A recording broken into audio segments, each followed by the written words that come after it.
La Chambre de commerce, d'industrie et de services de la République démocratique du Congo, après un voyage d'affaires effectué à Rabat au Maroc, se dit satisfaite d'avoir ramené au pays 3 lettres d'intention des opérateurs économiques marocains désireux d'investir en RDC.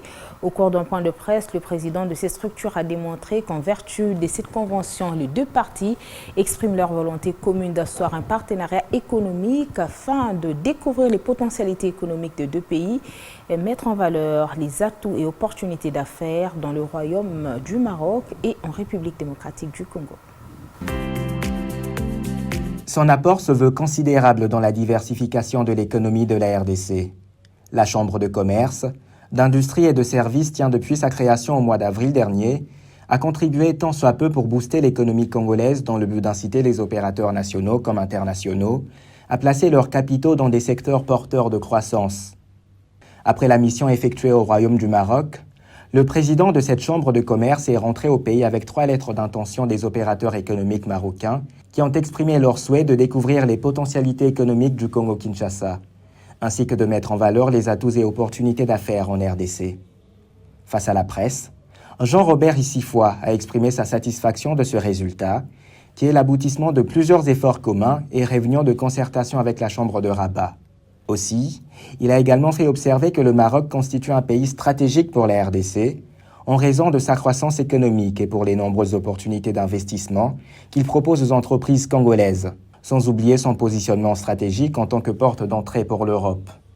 Nous avons signé la convention avec cette grande chambre qui représente des centaines d'entreprises, dont les entreprises évoluent à l'international. Elles ont un rayonnement international. Elles ont une expérience de plusieurs années, des décennies d'années d'expérience. D'où l'intérêt de fonctionner de collaborer avec cette chambre.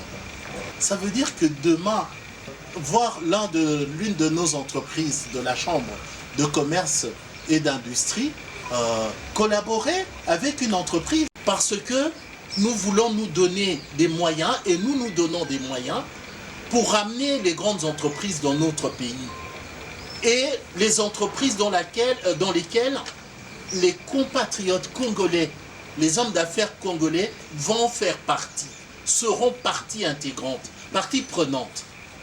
C'est quand même des enjeux importants.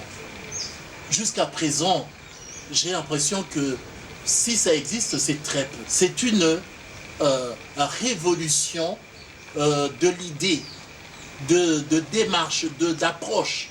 Créée en avril dernier, la Chambre de commerce, d'industrie et de services tient à contribuer à booster l'économie congolaise et inciter les opérateurs nationaux comme internationaux à placer leurs capitaux dans des secteurs porteurs de croissance.